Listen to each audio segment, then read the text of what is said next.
Hello students, আজকে class 9 ভৌত বিজ্ঞানের তাপ অধ্যায় নিয়ে আলোচনা করব এবং এটা তাপ অধ্যায়ের ভিডিও নম্বর 10 বা পার্ট 10 নম্বর ভিডিও। আজকের ভিডিওতে আমি কি কি বিষয় সম্বন্ধে আলোচনা করব সেটা প্রথমে তোমাদের বলে রাখি। দেখো, প্রথমে আমরা গ্যাস ও বাষ্প সম্বন্ধে ধারণা কি সেটা বুঝবো, তারপরে সম্পৃক্ত অসম্পৃক্ত বাষ্পচাপ কি, তাদের মধ্যে কি পার্থক্য সেটা জানবো, তারপরে আমরা শিশিরাঙ্ক এবং ক্রমশ শিশির, মেঘ, কুয়াশা, ধোঁয়াশা এগুলো কি সে সম্বন্ধে জানবো এবং এই সংক্রান্ত প্রশ্নগুলো সম্বন্ধে আলোচনা করব এবং একদম শেষে আমরা আর্দ্রতা, পরম আর্দ্রতা, আপেক্ষিক আর্দ্রতা এই সম্বন্ধে জানবো, এদের মধ্যে পার্থক্য এবং এই সংক্রান্ত সমস্ত রকম প্রশ্নগুলো নিয়ে আলোচনা করব। তাই তোমরা ভিডিওটা ভালো করে দেখো এবং অবশ্যই খাতা পেন নিয়ে রেডি থাকো।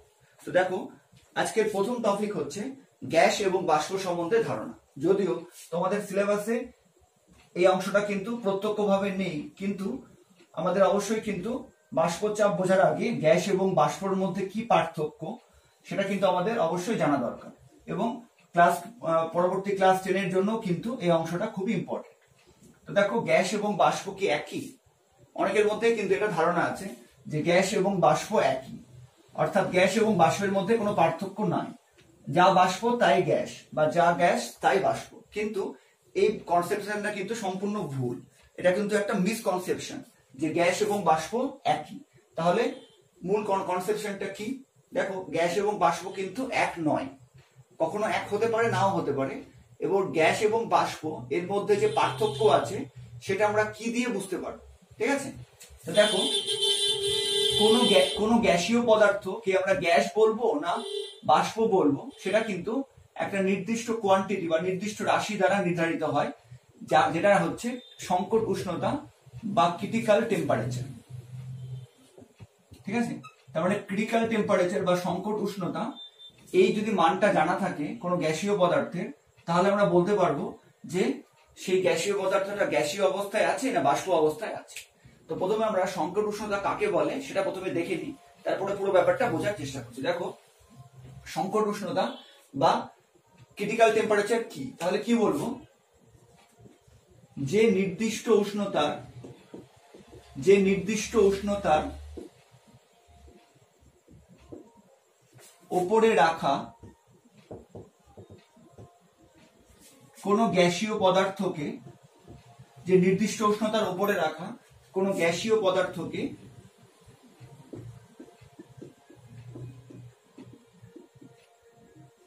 শুধুমাত্র চাপ প্রয়োগ করে তরলে পরিণত করা যায় না, শুধুমাত্র চাপ প্রয়োগ করে তরলে পরিণত করা যায় না, সেই নির্দিষ্ট উষ্ণতাকে ওই গ্যাসীয় পদার্থের কি বলা হয়? সংকট উষ্ণতা বা ক্রিটিক্যাল টেম্পারেচার বলা হয়।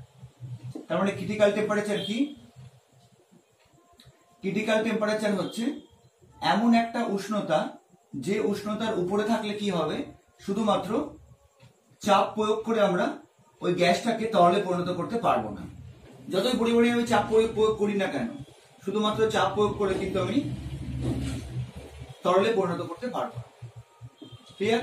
তাহলে সংকট উষ্ণতা কি?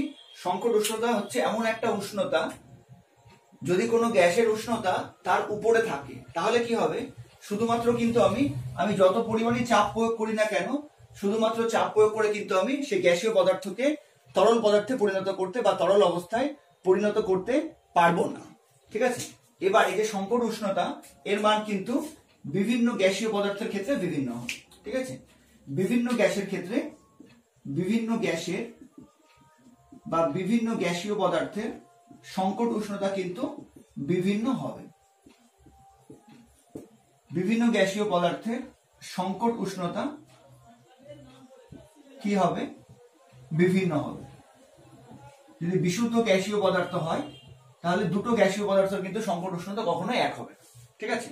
আচ্ছা, এবার তার মানে তোমাদের মনে হচ্ছে যে আমরা কোনো গ্যাসীয় পদার্থকে কি করে তরলে পরিণত করতে পারবো। ঠিক আছে?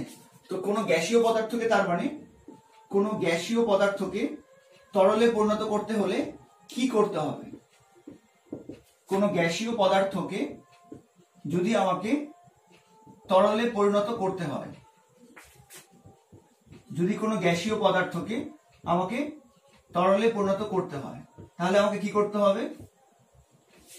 এক নম্বর কি করতে হবে? সেই গ্যাসীয় পদার্থকে প্রথমে কি করতে হবে? সেই গ্যাসীয় পদার্থটাকে কি করতে হবে? শীতল করে সংকট উষ্ণতার নিচে আনতে হবে।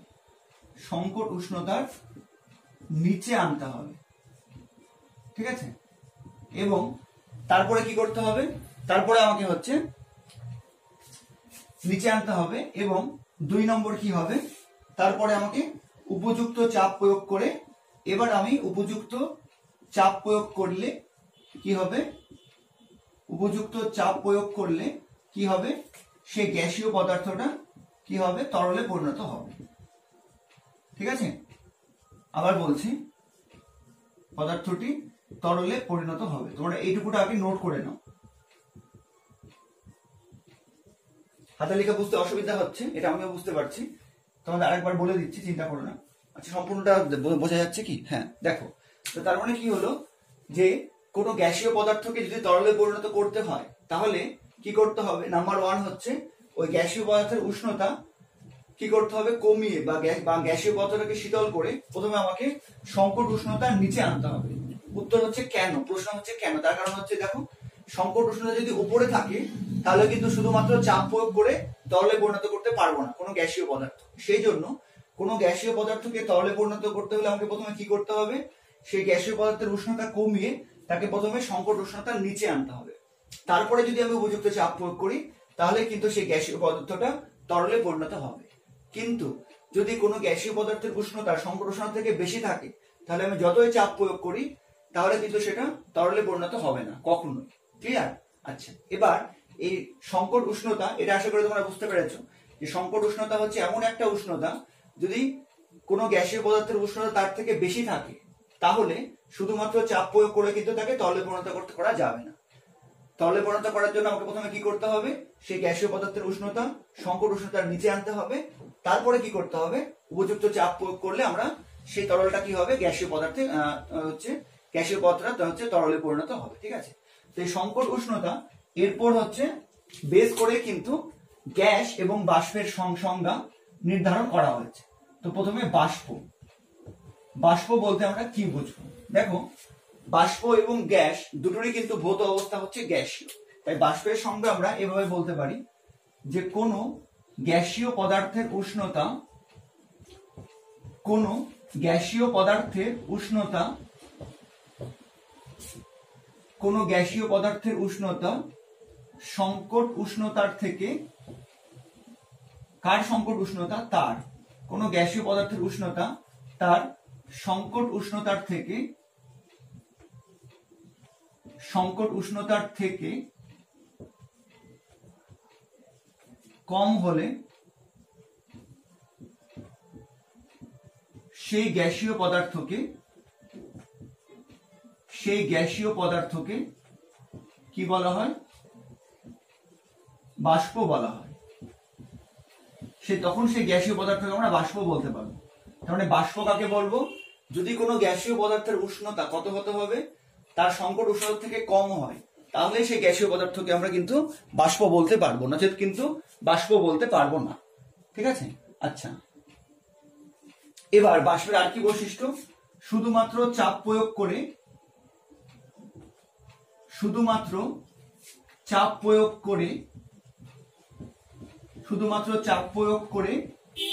কি করা যায়? বাষ্পকে তরলে পরিণত করা যায়। মানে যদি কোনো গ্যাসীয় পদার্থ বাষ্পীয় অবস্থায় থাকে তাহলে কিন্তু শুধুমাত্র চাপ প্রয়োগ করেই তাকে আমরা তরলে পরিণত করতে পারবো। তার কারণ কি? তার কারণ হচ্ছে কোনো গ্যাসীয় পদার্থ বাষ্পীয় অবস্থা আছে মানে তার উষ্ণতা কি আছে? সংকট উষ্ণতা থেকে নিচে আছে। তো সংকট উষ্ণতা থেকে নিচে থাকলে কি হবে? শুধুমাত্র চাপ প্রয়োগ করে তাকে আমরা তরলে পরিণত করতে পারবো। ক্লিয়ার?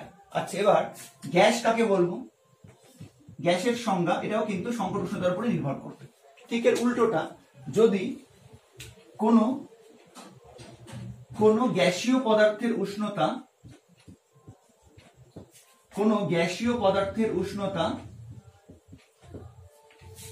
যদি তার সংকট উষ্ণতার থেকে বেশি হয়, কোনো গ্যাসীয় পদার্থের উষ্ণতা তার সংকট উষ্ণতার থেকে বেশি হলে কি বলতে পারবো, সেই গ্যাসীয় পদার্থকে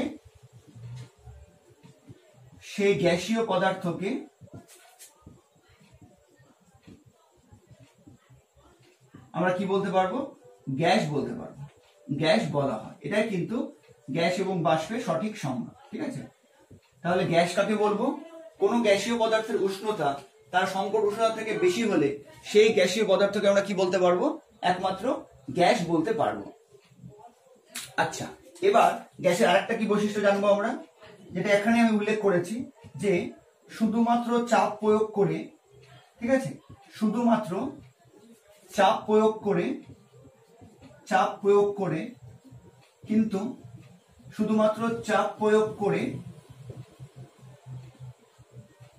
কোনো গ্যাসকে তরলে পরিণত করা যায় না।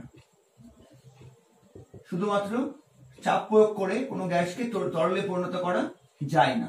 তার কারণ কি, তার কারণ গ্যাস মানেই হচ্ছে তার উষ্ণতা সংকট উষ্ণতার থেকে বেশি। আচ্ছা সরি, এখানে সংকট উষ্ণতা হবে, ঠিক আছে, এখানে সংকট উষ্ণতা হবে, সংকট উষ্ণতার থেকে বেশি বলেছি ঠিকই, কিন্তু লেখার সময় উষ্ণতাটা উঠেনি। ঠিক আছে, কোন গ্যাসীয় পদার্থের উষ্ণতা তার সংকট উষ্ণতার থেকে বেশি হলে সেই গ্যাসীয় পদার্থকে গ্যাস বলা হয়। তোমরা নোট ডাউন করে নাও। এবার শুধুমাত্র চাপ প্রয়োগ করলে কি কোনো গ্যাসকে তরলে পরিণত করতে পারবো? উত্তর হচ্ছে না। তার কারণ হচ্ছে যখনই আমরা গ্যাস বলছি তার মানে তার উষ্ণতা কি সংকট উষ্ণতার থেকে বেশি। তাহলে সংকট উষ্ণতা থেকে বেশি হলে কি করতে হবে, প্রথমে ওই গ্যাসটাকে আমাকে শীতল করে সংকট উষ্ণতার নিচে আনতে হবে, তারপরে চাপ প্রয়োগ করলে কি হবে, সেটা তরলে পরিণত হবে। তার মানে যদি কোনো গ্যাসীয় পদার্থ বাষ্পীয় অবস্থায় থাকে তার মানেই হচ্ছে তার উষ্ণতা সংকট উষ্ণতার থেকে কম আছে। বাষ্পকে শুধুমাত্র চাপ প্রয়োগ করে আমরা তরলে পরিণত করতে পারবো। কিন্তু যদি কোনো গ্যাসীয় পদার্থের উষ্ণতা তার সংকট উষ্ণতার থেকে বেশি হয়, তার মানে তাকে আমরা তখন শুধুমাত্র গ্যাস বলতে পারবো, বাষ্প বলতে পারবো না। আর কোনো গ্যাসীয় পদার্থ গ্যাস অবস্থায় আছে মানে কিন্তু তারপর শুধুমাত্র চাপ প্রয়োগ করে আমি তাকে তরলে পরিণত করতে পারবো না। প্রথমে তাকে ঠান্ডা করে তার উষ্ণতা কি করতে হবে, এই যে সংকট উষ্ণতার নিচে আনতে হবে, তারপরে চাপ প্রয়োগ করলে আমরা তাকে তরলে পরিণত করতে পারবো। ঠিক আছে, তো এই হচ্ছে গ্যাস এবং বাষ্পের মধ্যে পার্থক্য। এবার একটা উদাহরণ দিলে, কয়েকটা উদাহরণের মাধ্যমে ব্যাপারটা একদম ক্লিয়ার হয়ে যাবে। ঠিক আছে, কয়েকটা গ্যাসীয় পদার্থের আমি সংকট উষ্ণতা তোমাদের বলছি, তাহলে কিন্তু তোমাদের কাছে বিষয়টা পুরোপুরি একদম ক্লিয়ার হয়ে যাবে। তো এইটুকু অংশ তোমরা নোট করে নাও। তো এবার তো আমি গ্যাস এবং বাষ্পের মধ্যে পার্থক্য বোঝানোর জন্য কতগুলো গ্যাসীয় পদার্থের আমি সংকট উষ্ণতা বলছি। এগুলো কিন্তু তোমরা অবশ্যই নোট করে নেবে, মাত্র কয়েকটাই বলবো, খুব বেশি ডিটেলসে যাব না। দেখো, যেমন হচ্ছে কার্বন ডাই অক্সাইডের সংকট উষ্ণতা কত? কার্বন ডাই অক্সাইডের সংকট উষ্ণতা প্রায় হচ্ছে 31.2 ডিগ্রি সেলসিয়াস। আমরা রাউন্ড ফিগার এটাকে 31 ডিগ্রি সেলসিয়াস বলছি। ঠিক আছে, আচ্ছা। অক্সিজেনের সংকট উষ্ণতা কত? -119 ডিগ্রি সেলসিয়াস। হাইড্রোজেনের সংকট উষ্ণতা কত? প্রায় -24 ডিগ্রি সেলসিয়াস। ঠিক আছে, এবার এই সংকট উষ্ণতা থেকে আমরা এদের সম্বন্ধে একটা ধারণা পাবো। কি ধারণা পাবো? দেখো, তার মানে যদি আমাদের পরিবেশে যে কার্বন ডাই অক্সাইডটা আছে, যদি তার উষ্ণতা 31 ডিগ্রির থেকে বেশি থাকে, তাহলে সেই কার্বন ডাই অক্সাইডটাকে আমরা কি বলতে পারবো? এর বেশি থাকলে আমরা কি বলতে পারবো? গ্যাস বলতে পারবো। ঠিক আছে, আর যদি আমাদের পরিবেশের তাপমাত্রা 31 ডিগ্রি সেলসিয়াসের থেকে কম থাকে, যেমন শীতকালে আমাদের পরিবেশের উষ্ণতা সাধারণভাবে বা আমাদের ঘরের উষ্ণতা 31 ডিগ্রি সেলসিয়াসের থেকে কম থাকে, তার মানে শীতকালে আমাদের ঘরের মধ্যে যে কার্বন ডাই অক্সাইডটা আছে তাকে আমরা কিন্তু গ্যাস বলতে পারবো না, তাকে কি বলতে পারবো? তাকে আমরা বাষ্প বলা উচিত। ক্লিয়ার? কার্বন ডাইঅক্সাইডের সংকট উষ্ণতা 31 ডিগ্রি সেলসিয়াস। তার মানে শীতকালে যদি আমাদের ঘরের তাপমাত্রা 31 ডিগ্রি সেলসিয়াসের হচ্ছে কম থাকে, তখন কি বলতে পারবো? আমরা কিন্তু কার্বন ডাইঅক্সাইডটাকে আর গ্যাস বলতে পারবো না, আমরা তখন তাকে বাষ্প বলতে পারবো। কিন্তু গরমকালে বা এই সময় সাধারণভাবে আমাদের ঘরের উষ্ণতা যদি 31 ডিগ্রি থেকে বেশি থাকে সেলসিয়াসের থেকে, তাহলে আমরা কিন্তু কার্বন ডাইঅক্সাইডটাকে গ্যাস বলতে পারবো। ক্লিয়ার? তারপরে কার্বন ডাইঅক্সাইড কিন্তু গ্যাস এবং বাষ্প দুই অবস্থায় থাকতে পারে। এবার দেখো অক্সিজেন, অক্সিজেনের সংকট উষ্ণতা কত? -119 ডিগ্রি সেলসিয়াস। এবার এই উষ্ণতা কিন্তু আমাদের ঘরের যে উষ্ণতা বা আমাদের পরিবেশের যে উষ্ণতা তার থেকে কিন্তু অনেক অনেক কম। ঠিক আছে, তার থেকে কিন্তু অনেক কম। তো তার মানে আমরা অক্সিজেনকে কি বলতে পারবো? অক্সিজেনকে কিন্তু হচ্ছে, যেহেতু অক্সিজেনের তাপমাত্রা সাধারণ তাপমাত্রা তার যে সংকট উষ্ণতা -119 ডিগ্রি সেলসিয়াস, এর থেকে সবসময় কি আছে? বেশি আছে, তাই না? কারণ আমাদের ঘরের উষ্ণতা কত হয়? শীতকালে 10 ডিগ্রি 15 ডিগ্রি, গরমকালে হচ্ছে 30-35 ডিগ্রি সেলসিয়াস। ঠিক আছে, বা যেখানে খুব বেশি ঠান্ডা পড়ে -5, -10, -50 পর্যন্ত হতে পারে, কিন্তু -119 ডিগ্রি সেলসিয়াস কিন্তু সাধারণভাবে হওয়া সম্ভব না। ঠিক আছে, তো সেই জন্য যেহেতু অক্সিজেনের তাপমাত্রা সবসময় কি হচ্ছে বা বেশিরভাগ ক্ষেত্রে কি হচ্ছে, তার গ্যাসীয় অবস্থা তার সংকট উষ্ণতা থেকে বেশি হচ্ছে, তাই না? কারণ 0 ডিগ্রি সেলসিয়াস হলেও কিন্তু -119 থেকে বেশি। তো যেহেতু অক্সিজেনের তাপমাত্রা সবসময় কি হচ্ছে, তার যে সংকট উষ্ণতা -119 ডিগ্রি সেলসিয়াস তার থেকে বেশি হচ্ছে, এই জন্য অক্সিজেনকে আমরা সবসময় কি বলবো? গ্যাস বলবো। ঠিক আছে, বা হাইড্রোজেনের সংকট উষ্ণতা এটাও -24 ডিগ্রি সেলসিয়াস। তো সাধারণভাবে পৃথিবীর কয়েকটা জায়গা ছাড়া বেশিরভাগ জায়গাতেই কিন্তু উষ্ণতা -24 ডিগ্রি সেলসিয়াসের থেকে বেশি থাকে। তো সেই জন্য হাইড্রোজেনটাকে আমরা সবসময় কি বলবো? গ্যাস বলবো। ক্লিয়ার? এরা কিন্তু বাষ্পীয় অবস্থায় সাধারণভাবে এদের অস্তিত্ব নেই, যদি না কৃত্রিমভাবে এর থেকে কম উষ্ণতা সৃষ্টি করা হয়। ঠিক আছে, তো সেই জন্য তুমি কিন্তু কখনোই পড়বে না যে অক্সিজেন বাষ্প, হাইড্রোজেন বাষ্প, এরকম কিন্তু তুমি কখনোই পড়বে না, খুব কম সময় পড়বে। সবসময় কিন্তু হাইড্রোজেন গ্যাস বা অক্সিজেন গ্যাস এই অবস্থায় হচ্ছে আমরা পড়বো। সেই জন্য কিন্তু অক্সিজেন এবং হাইড্রোজেন গ্যাসকে কি বলা হয়? স্থায়ী গ্যাস বলা হয়। তার কারণে এরা সবসময় কিন্তু গ্যাস হিসাবেই বর্তমান থাকে। কারণ বাষ্পীয় অবস্থায় থাকতে গেলে কি করতে হবে? অক্সিজেনের উষ্ণতা -119 থেকে কম, মানে হচ্ছে -120, -121 বা আরো হচ্ছে কম হতে হবে। আর হাইড্রোজেনের উষ্ণতা -24 থেকে কম, মানে -25, -26 বা আরো কম হতে হবে। কিন্তু বাস্তবে কিন্তু এই দুটো উষ্ণতা থেকে কম উষ্ণতা সাধারণভাবে দেখা যায় না। সেই জন্য অক্সিজেন এবং হাইড্রোজেনকে আমরা সবসময় কি বলবো? গ্যাস। ক্লিয়ার? এদের কিন্তু বাষ্প বলতে পারবো না। এবার আমাদের যেটা মূল আলোচিত বিষয় জল, তো জলে মানে হচ্ছে আমাদের H2O। তো H2O হচ্ছে সংকট উষ্ণতা কত? মোটামুটি 374 ডিগ্রি সেলসিয়াস।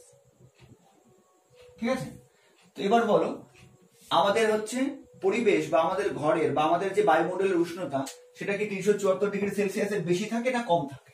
উত্তর হচ্ছে সাধারণভাবে সব ক্ষেত্রেই আমাদের পরিবেশের উষ্ণতা বা আমাদের ঘরের উষ্ণতা 344 ডিগ্রি সেলসিয়াসের কম থাকে। সেই জন্য যেহেতু জলের ক্ষেত্রে মানে জলটা যখন গ্যাসীয় অবস্থায় থাকছে তখন যেহেতু তার উষ্ণতা সংকট উষ্ণতা বা 374 ডিগ্রি সেলসিয়াসের কম হচ্ছে, সেই জন্য আমরা জলের যে গ্যাসীয় অবস্থা তাকে আমরা কি বলবো? বাষ্প। কারণ বাষ্পের সংজ্ঞা দেখো, কোন গ্যাসীয় পদার্থের উষ্ণতা সংকট উষ্ণতা থেকে কম হলে তাহলে তাকে আমরা বাষ্প বলতে পারবো। তো যেহেতু জলের সংকট উষ্ণতা 374 ডিগ্রি সেলসিয়াস, তার মানে জলটা জল যখন গ্যাসীয় অবস্থায় থাকছে বা জল যখন তরল অবস্থা অতিক্রম করে গ্যাসীয় অবস্থায় আসছে, তখন তার যে উষ্ণতা সেটা কিন্তু সব সময় তার যে সংকট উষ্ণতা 374 ডিগ্রি সেলসিয়াস তার থেকে কম থাকছে। এই জন্য আমরা কিন্তু জল যখনই গ্যাসীয় অবস্থায় থাকবে তাকে আমরা কি বলবো? বাষ্প। এই জন্য জলকে কিন্তু আমরা সাধারণভাবে বাষ্প পড়ি না, সবসময় আমরা বলি জলীয় বাষ্প, বা জল হচ্ছে তরল অবস্থা থেকে জলীয় বাষ্পে পরিণত হয়। ঠিক আছে, এবার আশা করি তোমরা কারণটা বুঝতে পেরেছো যে যেহেতু জলের সংকট উষ্ণতা অনেক বেশি আর আমাদের পরিবেশ বা আমাদের ঘরের উষ্ণতা সবসময় 374 ডিগ্রি সেলসিয়াস বা জলের সংকট উষ্ণতা থেকে কম থাকে, সেই জন্য সবসময় কিন্তু জল কিন্তু বাষ্প অবস্থা রূপে হচ্ছে বর্তমান থাকে। এই জন্য কিন্তু জল যখন হচ্ছে তরল থেকে গ্যাসীয় অবস্থায় পরিণত হয় আমরা কিন্তু জলীয় বাষ্প এই ওয়ার্ডটা বেশি ইউজ করি। তো আশা করি এইটুকু আলোচনার মাধ্যমে তোমরা গ্যাস এবং বাষ্প সম্বন্ধে একটা ক্লিয়ার ধারণা করতে পেরেছো। এই ধারণাটা অবশ্যই কিন্তু তোমাদের লাগবে, সেটা পুঁথিগত দিক থেকে না হলেও পরবর্তী ক্ষেত্রে কিন্তু বা ক্লাস 10-এও কিন্তু আমরা যে গ্যাসের আচরণ অধ্যায় পড়বো সেকেন্ড চ্যাপ্টার, সেখানেও কিন্তু এই গ্যাস এবং বাষ্পের কনসেপ্টটা লাগবে। তো সেজন্য আমি এখানে একবারে পড়িয়ে দিলাম, ঠিক আছে। আশা করি এইটুকু অংশ তোমরা বুঝতে পেরেছো, এটুকু তোমরা নোট করে নাও। এবার আমরা সম্পৃক্ত এবং অসম্পৃক্ত বাষ্পচাপ সম্বন্ধে পড়বো। এবার আমাদের আলোচনার বিষয় হচ্ছে সম্পৃক্ত ও অসম্পৃক্ত বাষ্পচাপ। তো প্রথমে আমরা সম্পৃক্ত এবং অসম্পৃক্ত বাষ্প এই সম্বন্ধে পড়বো, তাহলেই আমাদের সেই চাপ সম্বন্ধে ক্লিয়ার হয়ে যাবে। তো দেখো বাষ্প কি, আমরা এই মাত্র আলোচনায় পড়লাম যে আমি এখানে বাষ্প নিয়ে আলোচনা করছি, তার মানে হচ্ছে আমি ধরে নিচ্ছি যে আমি এখানে তরলের যে গ্যাসীয় অবস্থার কথা বলছি, সেই অবস্থায় তরলের উষ্ণতা তার সংকট উষ্ণতা থেকে বেশি আছে, ঠিক আছে। আচ্ছা, এবার বাষ্প যদি বলা হয় যে বাষ্প কিভাবে হয়, তাহলে একদম তোমাদের ক্লাস 8-এ আলোচনায় চলে যাব বাষ্পীভবন, ঠিক আছে। তোমরা ক্লাস 8-এ এই সমস্ত বিষয়গুলো জেনেছো। বাষ্পীভবন কাকে বলে? যে তরল পদার্থের বাষ্পে পরিণত হওয়ার ঘটনাকে, তরল পদার্থের বাষ্পে পরিণত হওয়ার ঘটনাকে কি বলা হয়? বাষ্পীভবন, ঠিক আছে। তরল পদার্থের বাষ্পে পরিণত হওয়ার ঘটনাকে বাষ্পীভবন বলা হয়। মানে যদি কোনো তরলের আমরা উষ্ণতা বৃদ্ধি করি, তাহলে কি হবে? সেটা আস্তে আস্তে তরল অবস্থা থেকে গ্যাসীয় অবস্থায় পরিণত হবে এবং তার সংকট উষ্ণতার উপর ভিত্তি করে আমরা ঠিক করব যে সেটা গ্যাস না বাষ্প। এখানে আমি কিন্তু বাষ্পের কথা বলছি, ঠিক আছে। তো তরল পদার্থ যে বাষ্পে পরিণত হবে সেই ঘটনাকে আমরা বলি বাষ্পীভবন। এবার বাষ্পীভবন দুই ভাবে হতে পারে, এটাও তোমরা ক্লাস 8-এ জেনেছো। বাষ্পীভবন দুই ভাবে হতে পারে, একটা হচ্ছে স্ফুটন এবং আরেকটা হচ্ছে বাষ্পায়ন, ঠিক আছে। একটা হচ্ছে স্ফুটন এবং একটা হচ্ছে বাষ্পায়ন। তো স্ফুটন কি? যদি কোনো তরলকে ক্রমাগত তাপ দেওয়া হয় তাহলে কি হবে? সেটা একটা নির্দিষ্ট উষ্ণতায় ফুটতে শুরু করবে, বা তার একটা নির্দিষ্ট উষ্ণতায় সেটা কি হবে? আস্তে আস্তে তরল অবস্থা থেকে গ্যাসীয় অবস্থায় পরিণত হবে। সেই হচ্ছে ঘটনাকে আমরা বলি হচ্ছে স্ফুটন, ঠিক আছে। এবার বাষ্পায়ন কি? বাষ্পায়ন কিন্তু কোনো নির্দিষ্ট উষ্ণতার উপর নির্ভর করে না। বাষ্পায়ন কিন্তু যে কোনো উষ্ণতায় ঘটতে পারে। যেমন এটা সংজ্ঞা বললে কি বলবো? যে কোনো উষ্ণতায় কোনো তরলের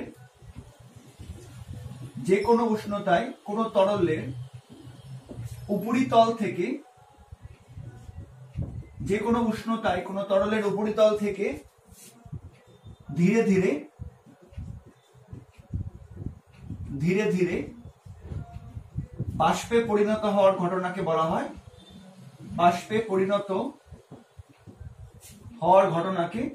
কি বলা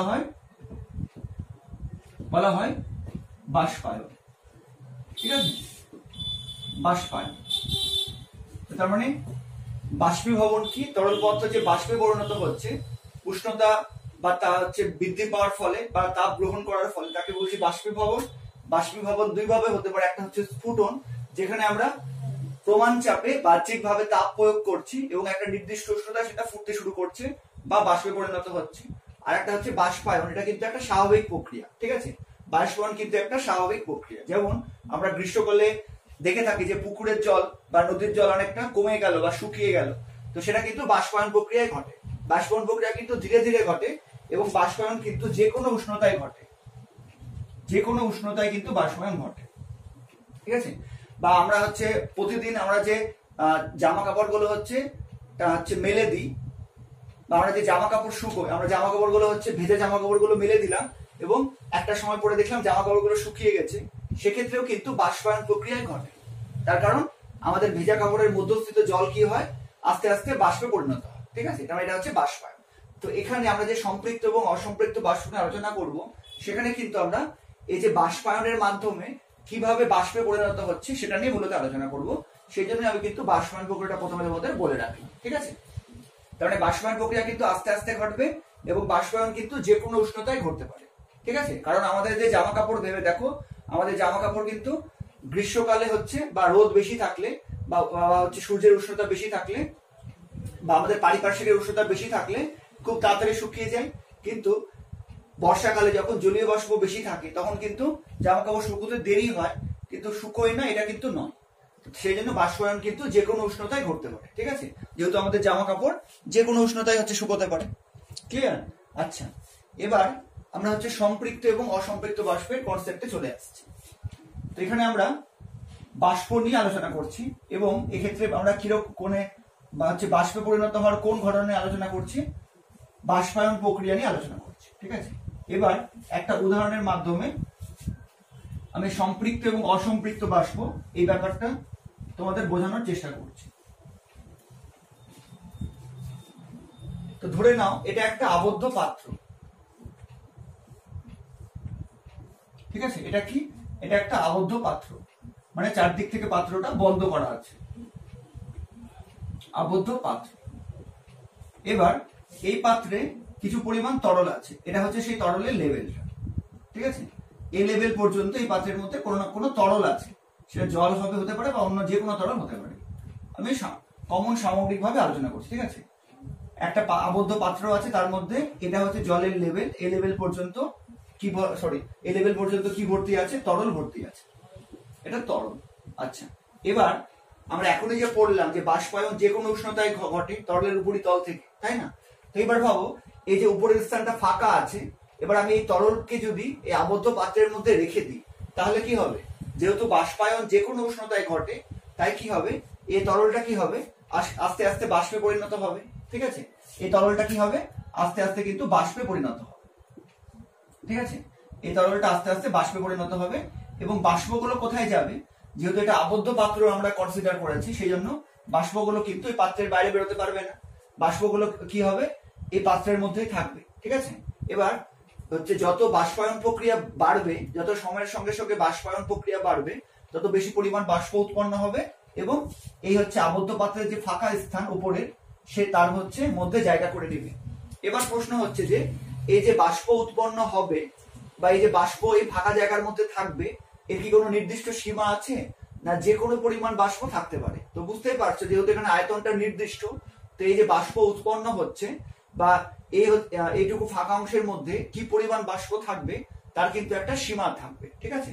তো আমরা ধরে নিচ্ছি যে এই যে উপরের ফাঁকা অংশটা আছে, ঠিক আছে, এই যে এই অংশটা হচ্ছে ফাঁকা ছিল আবদ্ধ পাত্রের মধ্যে, এই ফাঁকা অংশের মধ্যে আমরা ধরে নিচ্ছি যে ম্যাক্সিমাম হচ্ছে 1 লিটার বাষ্প থাকতে পারে, 1 লিটার বাষ্প থাকতে পারে। আর এটা আমরা যদি ধরে নিই, ঠিক আছে, যে 1 লিটার বাষ্প থাকতে পারে, ঠিক আছে। এবার যদি আমি উষ্ণতার কোনো পরিবর্তন না ঘটাই, ঠিক আছে, আয়তনের কোনো পরিবর্তন না ঘটাই, তাহলে এই আবদ্ধ পাত্রের মধ্যে আমি ধরে নিচ্ছি সর্বোচ্চ 1 লিটার বাষ্প থাকতে পারে। এবার যদি এই হচ্ছে আবদ্ধ পাত্রের ফাঁকা স্থানে 1 লিটার বাষ্প সম্পূর্ণ হয়ে যায়, মানে বাষ্পায়ন প্রক্রিয়া ধীরে ধীরে হচ্ছে এবং ফাঁকা স্থানটা আস্তে আস্তে বাষ্প দ্বারা পূর্ণ হচ্ছে, তো যদি এইভাবে হতে হতে এক সময় যদি এই হচ্ছে এই ফাঁকা স্থানের মধ্যে যে জলীয় বাষ্প আছে তার আয়তন যদি 1 লিটার হয়ে যায়, তো আমি ধরে নিয়েছি যে ম্যাক্সিমাম 1 লিটার হয়ে গেছে, আর যখন 1 লিটার হচ্ছে বাষ্প দ্বারা এই ফাঁকা স্থানটা পূর্ণ হয়ে যাবে, তখন আমি তাকে কি বলবো? সম্পৃক্ত বাষ্প, ঠিক আছে। যদি 1 লিটার বাষ্প দ্বারা এই ফাঁকা স্থানটা পূর্ণ হয়ে যায়, তখন তাকে আমরা বলবো সম্পৃক্ত বাষ্প, কারণ আমি ধরে নিয়েছি যে ম্যাক্সিমাম 1 লিটার বাষ্প থাকতে পারে। যখন 1 লিটার বাষ্প কমপ্লিট হয়ে যাবে, তখন আমি বলবো যে এই হচ্ছে জলীয় ফাঁকা স্থানটা জলীয় বাষ্প দ্বারা কি হয়েছে? সম্পৃক্ত হয়েছে, বা এই বাষ্পটাকে আমি সম্পৃক্ত বাষ্প বলতে পারবো।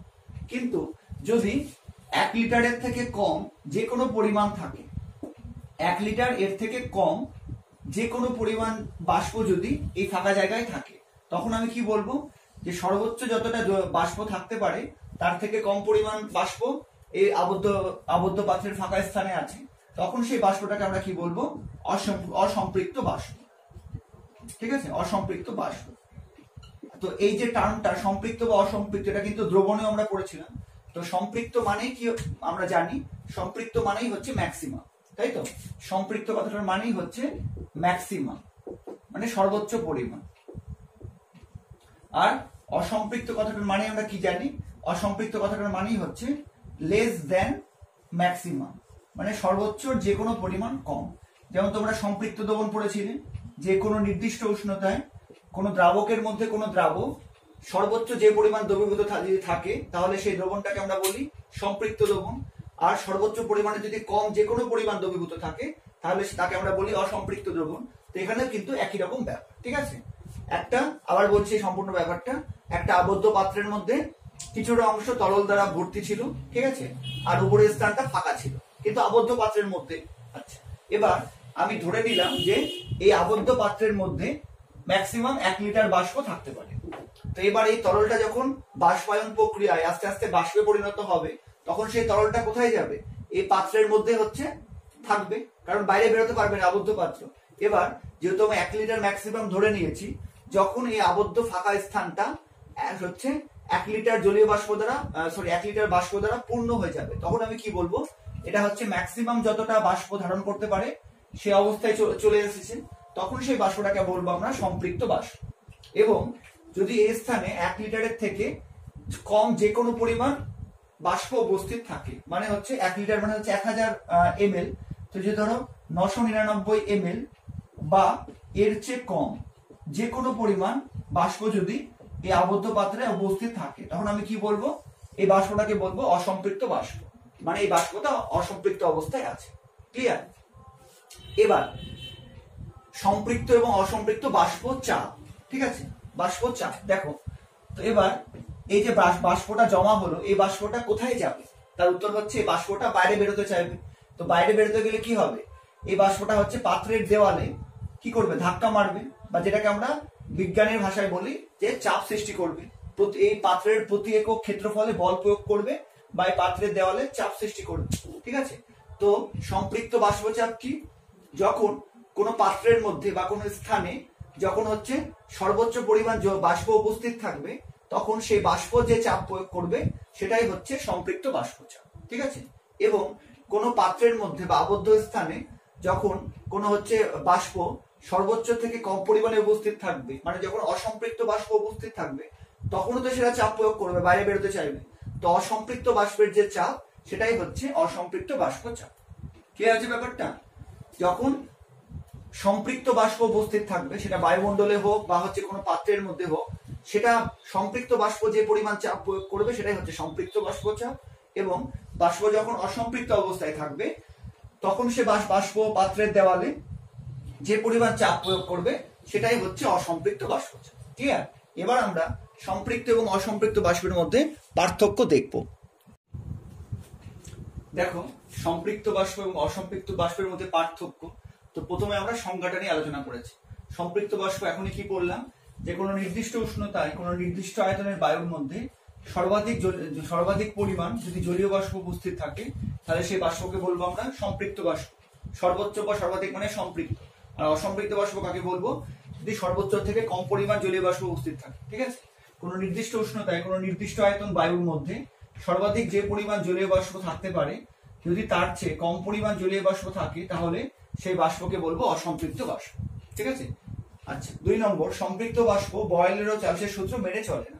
তো বয়েল এবং চার্লসের সূত্র কিন্তু গ্যাস সম্পর্কিত দুটো গুরুত্বপূর্ণ সূত্র। এগুলো তোমরা ক্লাস 10-এ পড়বে, তাই এই সূত্রগুলো সম্বন্ধে আর বলছি না। জাস্ট তোমরা শুধু জেনে রাখো যে সম্পৃক্ত বাষ্প কিন্তু গ্যাস সম্পর্কিত সূত্র মানে বয়েলের সূত্র বা চার্লসের সূত্র মান্য করে না। কিন্তু অসম্পৃক্ত বাষ্প বয়েলের এবং চার্লসের সূত্র মেনে চলে। কতক্ষণ পর্যন্ত? অসম্পৃক্ত বাষ্প যতক্ষণ পর্যন্ত না সম্পূর্ণ সম্পৃক্ত হবে, ততক্ষণ পর্যন্ত কিন্তু অসম্পৃক্ত বাষ্প বয়েল ও চার্লসের সূত্র মেনে চলে। কিন্তু যদি তখন অসম্পৃক্ত বাষ্প সম্পৃক্ত হয়ে যাবে, তখন কিন্তু আর মেনে চলবে। তো সেই জন্য আমরা সহজ করে বলতে পারি যে অসম্পৃক্ত বাষ্প বয়েলের ও চার্লসের সূত্র মেনে চলে। এই দুটো গ্যাস সম্পর্কিত সূত্র, যেগুলো তোমরা ক্লাস 10-এ বিস্তারিতভাবে পড়বে। ঠিক আছে। 3 নম্বর পয়েন্ট দেখো, সম্পৃক্ত বাষ্পকে কিভাবে অসম্পৃক্ত করা যায়। উষ্ণতা বৃদ্ধি করে বা চাপ হ্রাস করে সম্পৃক্ত বাষ্পকে অসম্পৃক্ত করা যায়। আর অসম্পৃক্ত বাষ্প কিভাবে সম্পৃক্ত করা যায়? উষ্ণতা হ্রাস করে বা চাপ বৃদ্ধি করে অসম্পৃক্ত বাষ্পকে সম্পৃক্ত করা যায়। ক্লিয়ার? আচ্ছা, এবার 4 নম্বরটা, সম্পৃক্ত বাষ্প তরলের সংস্পর্শে সাম্যাবস্থায় থাকতে পারে, কিন্তু অসম্পৃক্ত বাষ্প তরলের সংস্পর্শে সাম্যাবস্থায় থাকতে পারে না। এই পয়েন্টটা কি বলতে যাচ্ছি দেখো, আবার সেই আগের উদাহরণটা ভাবো যে একটা পাত্রের মধ্যে কিছু পরিমাণ তরল দ্বারা ভর্তি আছে, উপরের স্থানটা ফাঁকা আছে। এবার যখন সম্পূর্ণ উপরের ফাঁকা স্থানটা জলীয় বাষ্প দ্বারা ভর্তি হয়ে যাবে বা বাষ্প দ্বারা সম্পূর্ণ হয়ে যাবে, তো মানে যখন সেটা সম্পৃক্ত অবস্থায় চলে আসবে, তারপরে কি হবে, তারপরে যদি আরো বাষ্প এই পাত্রের মধ্যে থাকতে চায়, তখন সেই বাষ্পটা কিন্তু কি হয়ে যাবে, আবার জলে পরিণত হবে বা তরলে পরিণত হবে। মানে এর মধ্যে কিছু পরিমাণ তরল ছিল, বাষ্পায়ন প্রক্রিয়ায় তরলটা আস্তে আস্তে কি হয়েছে, বাষ্প হয়েছে। এবার বাষ্প যখন ম্যাক্সিমাম পরিমাণ হয়ে গেছে, তখন সম্পৃক্ত বাষ্প হয়ে গেছে। এবার তারপরে যখন আরো কিছু পরিমাণ তরল বাষ্প হবে, তখন কিন্তু সেই বাষ্পটা আর বাষ্প অবস্থায় থাকতে পারবে না, সেই বাষ্পটা কিন্তু আবার তরল অবস্থায় চলে আসবে। বুঝেছো? মানে যখন সম্পৃক্ত থেকে বেশি পরিমাণ বাষ্প কোনো আবদ্ধ স্থানে থাকবে, তখন সেটা কিন্তু আবার অতিরিক্ত পরিমাণ বাষ্পটা আবার হচ্ছে বাষ্পীয় অবস্থা থেকে তরল অবস্থায় চলে আসবে। তো তার মানে কি, সম্পৃক্ত বাষ্পের পরিমাণ কিন্তু একটা নির্দিষ্ট আয়তনের ক্ষেত্রে বা একটা নির্দিষ্ট উষ্ণতার ক্ষেত্রে নির্দিষ্ট হবে। তার মানে আমরা কি বুঝতে পারছি, যে সম্পৃক্ত বাষ্পের ক্ষেত্রে বাষ্পের পরিমাণ এবং তরলের পরিমাণ কিন্তু নির্দিষ্ট হবে। তো এটাকে আমরা বলছি যে সম্পৃক্ত বাষ্প তরলের সংস্পর্শে সাম্যাবস্থায় থাকতে পারে। মানে সম্পৃক্ত বাষ্প যখন পরিণত হবে, তখন কিন্তু তার থেকে বেশি পরিমাণ বাষ্প থাকা সম্ভব নয়, সেই বাষ্পটা আবার তরলে পরিণত হয়ে যাবে। তো তার মানে যখন সম্পৃক্ত বাষ্প থাকবে, তখন তার সংস্পর্শে কিন্তু জল থাকবে, ঠিক আছে। কিন্তু অসম্পৃক্ত বাষ্পের ক্ষেত্রে কিন্তু হচ্ছে তার সংস্পর্শে জল থাকবে না, কারণ অসম্পৃক্ত বাষ্প মানে সেটা ম্যাক্সিমামের থেকে কম পরিমাণ বাষ্প আছে, তো সেই পরিমাণ বাষ্প কিন্তু আর তরলে পরিণত হবে না, ঠিক আছে। তো সেই জন্য সম্পৃক্ত বাষ্পের সংস্পর্শে কি থাকবে, তরল থাকবে, কিন্তু অসম্পৃক্ত বাষ্পের সংস্পর্শে কোনো তরল থাকবে না। তো সেই জন্য আমরা বলতে পারি যে সম্পৃক্ত বাষ্প আর হচ্ছে তরল কি হবে, সাম্যাবস্থায় হবে। মানে সম্পৃক্ত বাষ্প তরলে পরিণত হবে, আবার তরল কি হবে, বাষ্পে পরিণত হবে, এরকম একটা গতিশীল সাম্যাবস্থা সৃষ্টি হবে। কিন্তু অসম্পৃক্ত বাষ্পের ক্ষেত্রে কিন্তু এই গতিশীল সাম্যাবস্থার সৃষ্টি হবে। ক্লিয়ার? আচ্ছা, তো এটা কিন্তু পার্থক্য আকারেও পরীক্ষার জন্য ইম্পর্টেন্ট, এবং এখান থেকে কিন্তু ছোট ছোট শর্ট প্রশ্নগুলো আসে। যেমন হচ্ছে কোন ধরনের বাষ্প গ্যাসীয় সূত্রাবলী বা বয়লীয় চার্লসের সূত্র মেনে চলে, ঠিক আছে, এটা একটা প্রশ্ন। আচ্ছা, এবার সম্পৃক্ত বাষ্পকে কিভাবে অসম্পৃক্ত বাষ্পে রূপান্তর করবে, বা অসম্পৃক্ত বাষ্পকে কিভাবে সম্পৃক্ত বাষ্পে রূপান্তর করবে, বা কোন ক্ষেত্রে তরলের মধ্যে এবং বাষ্পের মধ্যে একটা সাম্যাবস্থা বজায় থাকে, প্রত্যেকটা পয়েন্টই কিন্তু হচ্ছে শর্ট প্রশ্ন আকারে আসতে পারে। তাই তোমরা এই 4টা পয়েন্ট অবশ্যই লিখে নাও। আচ্ছা, এবার এখানে যে 3 নম্বর পয়েন্টটা, এই 3 নম্বর পয়েন্টের উপর বেস করে কিন্তু আমাদের এর পরে আলোচনা শিশিরাঙ্ক। দেখো, উষ্ণতা হ্রাস করে বা চাপ বৃদ্ধি করে অসম্পৃক্ত বাষ্পকে সম্পৃক্ত করা যায়, এই পয়েন্টটা কিন্তু বিশেষভাবে মনে রাখো। এই পয়েন্টের উপর বেস করে আমরা এখন শিশিরাঙ্ক সম্বন্ধে পড়বো, বা ইংলিশ টার্মটাও জেনে রাখো, ডিউ পয়েন্ট। শিশিরাঙ্ক বা ডিউ পয়েন্ট কি, দেখো খুব ভালো করে বোঝার চেষ্টা করো এটা। দেখো, সাধারণ অবস্থায় বায়ু জলীয় বাষ্প দ্বারা সম্পৃক্ত থাকে না। সাধারণ অবস্থায় বায়ু কিন্তু জলীয় বাষ্প দ্বারা সম্পৃক্ত থাকে না। তার মানে হচ্ছে যে আমাদের বায়ুমণ্ডলে যে জলীয় বাষ্প আছে সেটা কিন্তু অসম্পৃক্ত বাষ্প। ক্লিয়ার? সাধারণ অবস্থায় বায়ুতে যে জলীয় বাষ্প থাকে সেটা কিন্তু সম্পৃক্ত অবস্থায় থাকে না। তার মানে সাধারণ অবস্থায় আমাদের বায়ুমণ্ডলে যে পরিমাণ জলীয় বাষ্প আছে তা কিন্তু অসম্পৃক্ত অবস্থায় আছে, বা আমাদের বায়ুমণ্ডলে যে জলীয় বাষ্প আছে সেটা কিন্তু অসম্পৃক্ত বাষ্প, ঠিক আছে। কেন এরকম হচ্ছে, তার কারণ আমাদের হচ্ছে পৃথিবীতে বা আমাদের পরিবেশে যে খাল, বিল, নদী, নালা, সমুদ্র সেগুলো আছে, সেখান থেকে বাষ্পায়ন প্রক্রিয়ায় কি হচ্ছে, জল আস্তে আস্তে বাষ্পে পরিণত হচ্ছে, ঠিক আছে। এবার যেহেতু পরিবেশের উষ্ণতা অনেক বেশি থাকে, সেজন্য কোন নির্দিষ্ট আয়তনের বায়ু আমাদের পরিবেশের মধ্যে, কোন নির্দিষ্ট আয়তনের বায়ু মধ্যে সর্বোচ্চ যতটা জলীয় বাষ্প থাকতে পারে, সাধারণ অবস্থায় কিন্তু তার থেকে কম পরিমাণ জলীয় বাষ্প থাকে, ঠিক আছে, সাধারণভাবে। সেই জন্য আমরা বলতে পারি যে সাধারণ অবস্থায় বায়ু জলীয় বাষ্প দ্বারা সম্পৃক্ত থাকে না। তার মানে আমাদের পরিবেশে যে জলীয় বাষ্প সবসময় থাকে বা বেশিরভাগ সময় থাকে, সেটা কিন্তু অসম্পৃক্ত বাষ্প।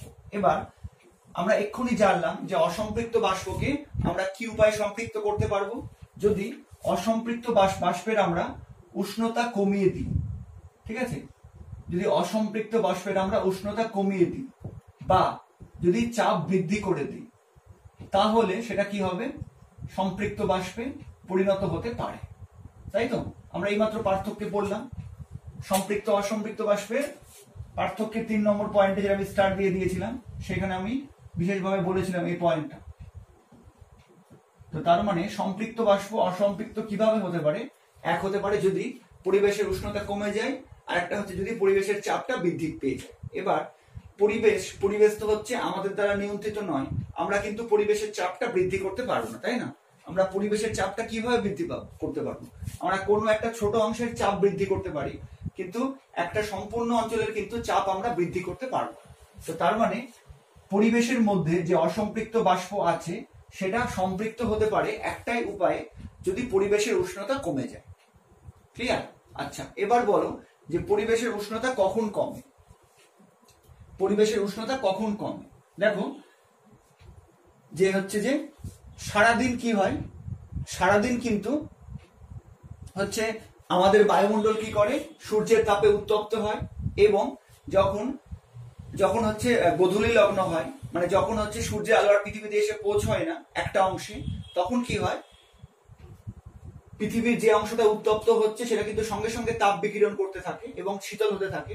এবার যখন গোধূলি লগ্নে পৌঁছায়, মানে যখন সূর্যের আলো আর পৃথিবীতে এসে পৌঁছচ্ছে না, সেই সময় কিন্তু তাপ বিকিরণের হারটা সবচেয়ে বেশি হয়। সেই জন্য পৃথিবী বা আমাদের বায়ুমণ্ডল সব থেকে শীতল কোন সময় থাকে? সন্ধেবেলা থেকে আস্তে আস্তে শীতল হওয়ার প্রক্রিয়া শুরু হয়, এবং ঠিক সূর্য ওঠার আগের লগ্নে কি হয়, সব থেকে বেশি পরিমাণ হচ্ছে শীতল হয়। ঠিক আছে? তার কারণ সারাদিন কি হচ্ছে, সূর্যের আলো এসে পড়ছে বায়ুমণ্ডলে বা পৃথিবীর তাপ বিকিরণ করে ঠান্ডা হওয়ার চেষ্টা করছে। ঠিক আছে? এবার যখন সন্ধে হয়ে গেল, তখন কিন্তু কোনো একটা জায়গায় আর সূর্যের আলো এসে পড়ছে না, তার ফলে কিন্তু তখন তাপ বিকিরণের হারটা সব থেকে বেশি হবে। এভাবে তাপ বিকিরিত হতে হতে কোন সময় তাপ বিকিরণের হারটা ম্যাক্সিমাম হবে? তার উত্তর হচ্ছে সকাল হওয়ার ঠিক আগে, কারণ সকাল হওয়ার ঠিক আগে কিন্তু উষ্ণতা সব থেকে কম থাকে। ঠিক আছে? এবার তার মানে কি হতে পারে, কোনো একটা সময় হয়তো দেখা গেল যে সে হচ্ছে সন্ধেবেলা বায়ুটা অসম্পৃক্ত অবস্থায় আছে। ঠিক আছে? এবার উষ্ণতা কমতে কমতে কমতে কমতে যখন সূর্য ওঠার ঠিক আগে বা হচ্ছে ভোরবেলা হচ্ছে ভোর হওয়ার ঠিক আগের মুহূর্তে উষ্ণতা যখন অনেকটা কমে গেল, তখন হয়তো আমরা দেখলাম যে সে সময় বায়ুমণ্ডলে যে পরিমাণ জলীয় বাষ্প ছিল সেটা প্রথমে কিন্তু অসম্পৃক্ত অবস্থায় ছিল, কিন্তু যেহেতু পরিবেশের উষ্ণতা কমে গেছে সেই জন্য সেটা এখন কি হয়ে গেছে, সেই জলীয় বাষ্পটা এখন সম্পৃক্ত অবস্থায় চলে আসছে। ঠিক আছে? তো এবার হচ্ছে সম্পৃক্ত অবস্থায় আসতে গেলে যে উষ্ণতা হতে হবে সেই উষ্ণতাই কিন্তু শিশিরাঙ্ক। ঠিক আছে? তার মানে শিশিরাঙ্ক কি? শিশিরাঙ্ক হচ্ছে এমন একটা উষ্ণতা যে উষ্ণতায় কি হবে, কোন নির্দিষ্ট আয়তনের বায়ু কি হবে, সম্পৃক্ত বাষ্পে পরিণত হবে। মানে যদি কোনো হচ্ছে জলীয় বাষ্প শিশিরাঙ্কের উষ্ণতায় চলে আসে, তখন কি হবে, সেটা সম্পৃক্ত বাষ্পে পরিণত হবে। মানে সেই উষ্ণতায় ওই বায়ুতে সর্বোচ্চ যতটা জলীয় বাষ্প থাকতে পারে সেটা হচ্ছে কমপ্লিট হয়ে যাবে, যদি বায়ুটা সম্পৃক্ত অবস্থায় আসতে পারে। ঠিক আছে? তো সেই জন্য শিশিরাঙ্কের আমরা সংজ্ঞা কি বলবো, যে উষ্ণতায় কোনো নির্দিষ্ট পরিমাণ বাতাস বা যে উষ্ণতায় কোনো নির্দিষ্ট পরিমাণ বায়ু কি হয়, তার মধ্যে উপস্থিত জলীয় বাষ্প দ্বারা সম্পৃক্ত হয়, জলীয় বাষ্প দ্বারা সম্পৃক্ত হয়, সেই উষ্ণতাকে কি বলা হয়, সেই উষ্ণতাকে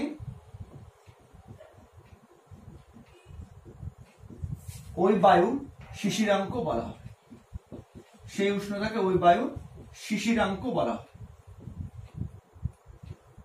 ঠিক আছে? তার মানে শিশিরাঙ্ক কি? শিশিরাঙ্ক হচ্ছে এমন একটা উষ্ণতা যে উষ্ণতায় পৌঁছে গেলে কি হবে, কোনো একটা আবদ্ধ স্থানে বা কোনো একটা হচ্ছে পরিবেশের মধ্যে যে পরিমাণ বায়ু আছে সেটা অসম্পৃক্ত থেকে সম্পৃক্ত হয়ে যায়, মানে হচ্ছে বায়ুর জলীয় বাষ্প ধারণ করার ক্ষমতা সর্বোচ্চ মানে পৌঁছে যায়। যে উষ্ণতায় আসলে এটা হবে সেটাই হচ্ছে শিশিরাঙ্ক। এবার এখান থেকে কিন্তু একটা প্রশ্ন দেয়, এমসিকিউ টাইপের প্রশ্ন দেয়, যে শিশিরাঙ্ক বলতে বোঝায়, 3-4টা অপশন দিয়ে দেবে।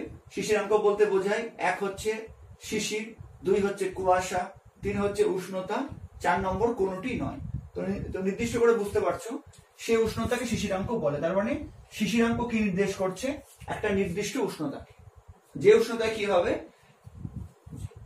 সেই জায়গায় যে জলীয় বাষ্প আছে সেটা কি হবে, সম্পৃক্ত অবস্থায় পৌঁছে যাবে। ঠিক আছে, শিশিরাঙ্ক কিন্তু উষ্ণতা নির্দেশ করে, শিশির কিন্তু নির্দেশ করে না। নামটা শিশিরাঙ্ক, কিন্তু নির্দিষ্ট করে কি, নির্দিষ্ট করে হচ্ছে, বা শিশিরাঙ্ক বলতে আমরা কি বুঝি, একটা নির্দিষ্ট উষ্ণতাকে বুঝি। ঠিক আছে, এবার এখান থেকে আর কি প্রশ্ন দেয়, এখান থেকে এরকম প্রশ্ন দিল, এই প্রশ্নগুলো নোট করে নাও, যে কোন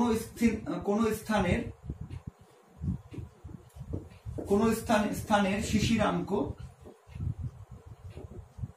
বলে দিল যে 10 ডিগ্রি সেলসিয়াস বলতে কি বোঝো। এক একটা জায়গার স্থিরাঙ্ক এক এক রকম হবে, সেটা পরিবেশের বিভিন্ন উপাদানের উপর নির্ভর করবে, বা পরিবেশের হচ্ছে উষ্ণতা কত তার উপর নির্ভর করবে। ঠিক আছে, তো কোন স্থানের শিশিরাঙ্ক 10 ডিগ্রি সেলসিয়াস বলতে কি বোঝো, তাহলে তার উত্তর কি বলবো, তার উত্তর বলবো যে কোন স্থানের শিশিরাঙ্ক 10 ডিগ্রি সেলসিয়াস বলতে বুঝি, সম্পূর্ণটা আগে লিখবে তারপরে এইভাবে বলবে, বলতে বুঝি যে ওই স্থানের বায়ু 10 ডিগ্রি সেলসিয়াস উষ্ণতায় আসলে, ওই স্থানের বায়ু 10 ডিগ্রি সেলসিয়াস উষ্ণতায় আসলে কি হবে, সেটা জলীয় বাষ্প দ্বারা সম্পৃক্ত হবে। ঠিক আছে, ওই স্থানের বায়ু 15 ডিগ্রি সেলসিয়াস উষ্ণতায় আসলে, বা 10 ডিগ্রি সেলসিয়াস উষ্ণতায় কি হবে, তাতে উপস্থিত বা ওই বায়ুতে উপস্থিত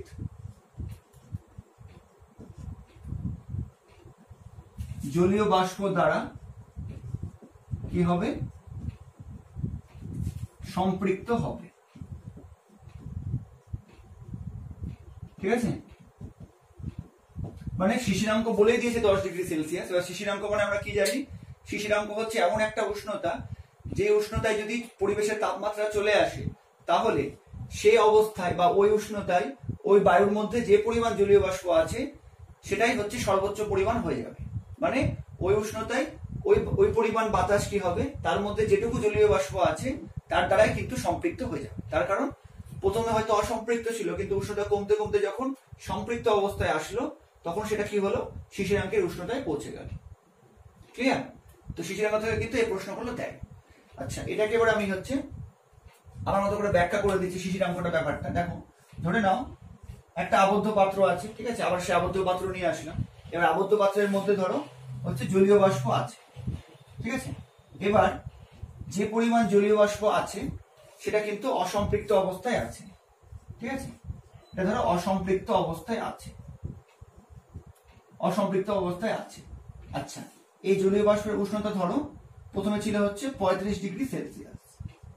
ঠিক আছে, তো এই জলীয় বাষ্পের মধ্যে, আচ্ছা এর মধ্যে কিন্তু কোনো জল নেই, এর মধ্যে বায়ু আছে। ঠিক আছে, আমি কি করেছি, আমি হচ্ছে যে এরকম একটা বাক্স নিয়েছি, একটা আবদ্ধ পাত্র যেমন ছিল, ওর মধ্যে কিছু পরিমাণ বাতাস আমি ভরে দিলাম, দিয়ে পাত্রটাকে বন্ধ করে দিলাম। এবার আমরা জানি যে সবসময় কি হবে, বায়ুর মধ্যে জলীয় বাষ্প থাকে, কম থাকতে পারে বেশি থাকতে পারে, এবং সেটা সম্পৃক্ত থাকে না, মানে অসম্পৃক্ত অবস্থায় থাকে। তার মানে এর মধ্যে যে পরিমাণ জলীয় বাষ্প আছে, এর মধ্যে কি আছে, বায়ু আছে, এর মধ্যে বায়ু আছে এবং জলীয় বাষ্প আছে। ঠিক আছে, এবার সেই জলীয় বাষ্পটা কি অবস্থায় আছে, অসম্পৃক্ত অবস্থায় আছে, কারণ সেটা 35 ডিগ্রি সেলসিয়াস উষ্ণতায় আছে।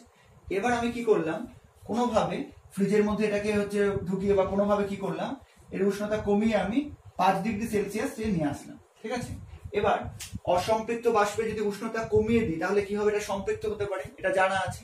সেই ধারণা থেকে আমি কি করলাম, এই অসম্পৃক্ত বা হচ্ছে বা বাষ্পযুক্ত যে আবদ্ধ পাত্রটা, সেটা আমি ফ্রিজের মধ্যে প্রবেশ করালাম। তার ফলে এটা উষ্ণতা কমতে কমতে 5 ডিগ্রি সেলসিয়াস যখন আসলো, তখন আমি দেখলাম কি হলো, যে প্রথমে কিন্তু এটা অসম্পৃক্ত অবস্থায় ছিল, মানে এর মধ্যে আরো জলীয় বাষ্প থাকতে পারতো, কিন্তু যেহেতু আমি উষ্ণতা কমিয়ে দিয়েছি, সেই জন্য কি হয়েছে, এই বাতাসটা কিন্তু ওর মধ্যে যেটুকু জলীয় বাষ্প আছে তার দ্বারাই সম্পৃক্ত হয়ে গেল। মানে এই বাতাসটা ম্যাক্সিমাম যে পরিমাণ জলীয় বাষ্প ধারণ করতে পারতো 35 ডিগ্রি সেলসিয়াস উষ্ণতায়, সেটা কিন্তু পূরণ হয়নি। সেজন্য সেই বাষ্পটা কি ছিল, অসম্পৃক্ত বাষ্প। কিন্তু এই অসম্পৃক্ত বাষ্পেরই যখন আমরা উষ্ণতা কমিয়ে 5 ডিগ্রি সেলসিয়াসে আনলাম, তখন আমরা কি দেখলাম, যে বায়ুর মধ্যে যেটুকু জলীয় বাষ্প ছিল সেটাই কিন্তু ওর থেকে বেশি বায়ু আর ধারণ করতে পারছে না, ওর থেকে বেশি পরিমাণ জলীয় বাষ্প সেই বায়ুটা আর ধারণ করতে পারছে না। তার কারণ যেহেতু উষ্ণতা কমে গেছে, সেই জন্য বায়ুর জলীয় বাষ্প ধারণ করার ক্ষমতাও কমে গেছে। এই কথাটা কিন্তু তোমরা লিখে নাও যে উষ্ণতা কমলে কি হবে, বায়ুর জলীয় বাষ্প ধারণ করার ক্ষমতা কমে যাবে।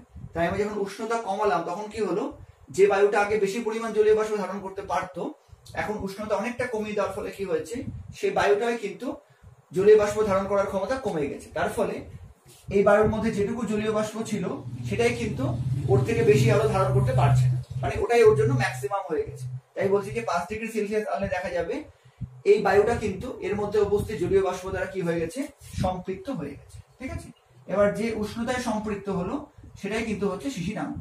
মানে এক্ষেত্রে শিশিরাঙ্ক কত, 5 ডিগ্রি সেলসিয়াস। ঠিক আছে, তার মানে শিশিরাঙ্কে আসলে কি হবে, সেই বায়ুটা কি হবে, সম্পৃক্ত বাষ্পে পরিণত হবে। ক্লিয়ার? আর শিশিরাঙ্ক বলতে কি বোঝায়, একটা উষ্ণতা।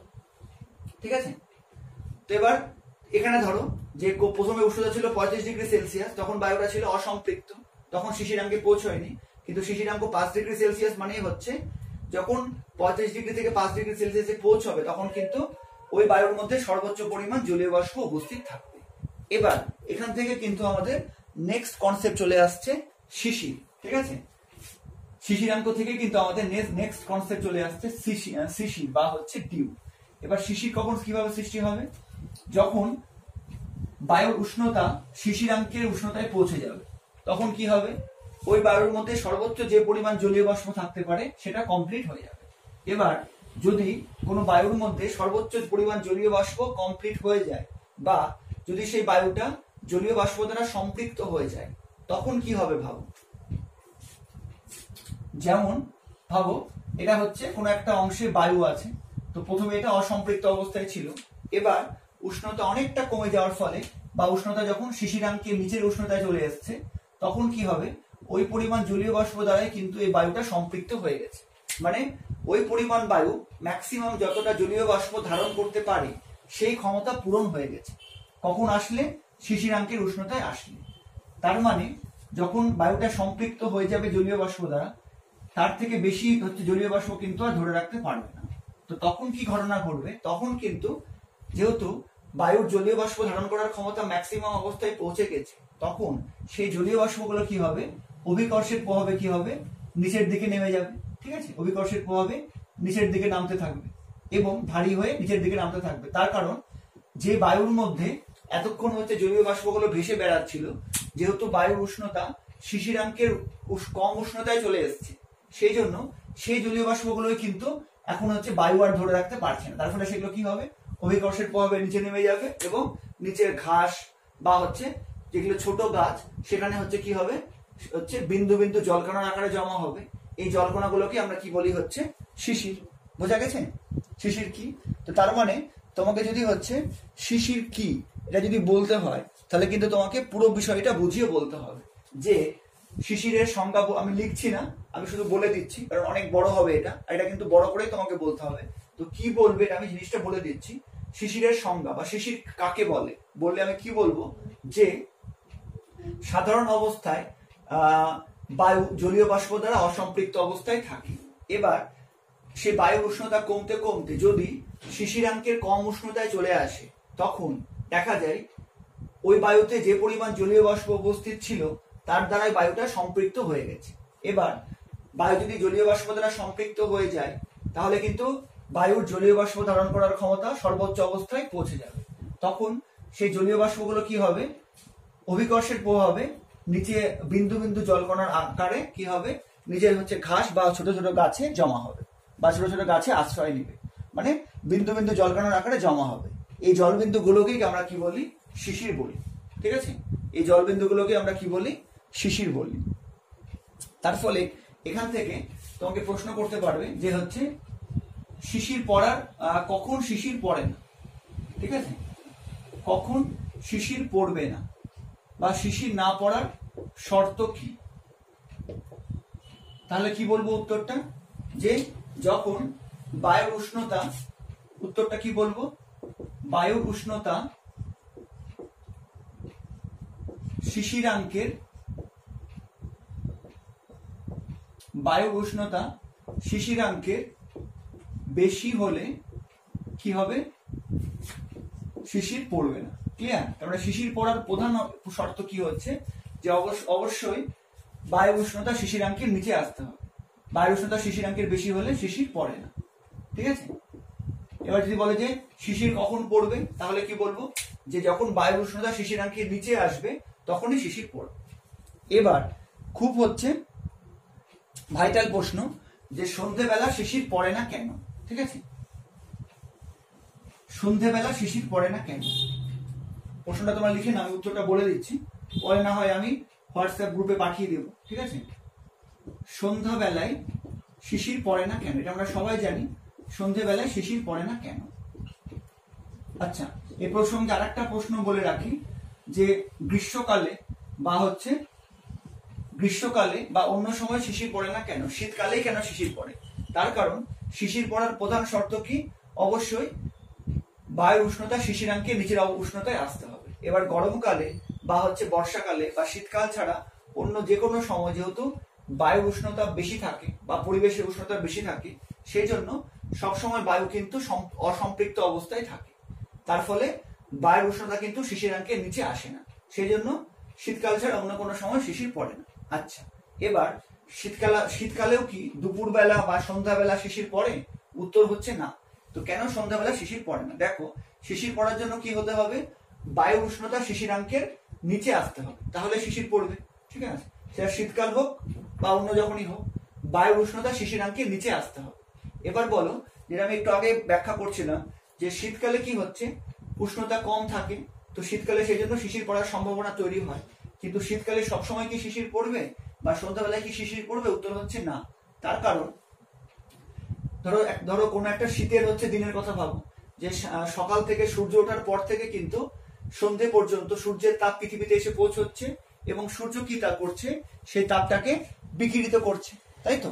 এবার এই সূর্যের যে তাপ বিকিরণ করার ক্ষমতা, সেটা কখন সব থেকে বেশি হবে? যখন আর সূর্যের আলো পৃথিবীতে এসে পড়বে না, তখন কি হবে, যেটুকু যেহেতু সূর্য থেকে তাপ এসে পৌঁছচ্ছে না, তার ফলে সন্ধ্যের পর থেকে কিন্তু বা সূর্য অস্ত যাওয়ার পর থেকে কিন্তু পৃথিবী সব থেকে বেশি পরিমাণ তাপ বিকিরণ করতে থাকবে।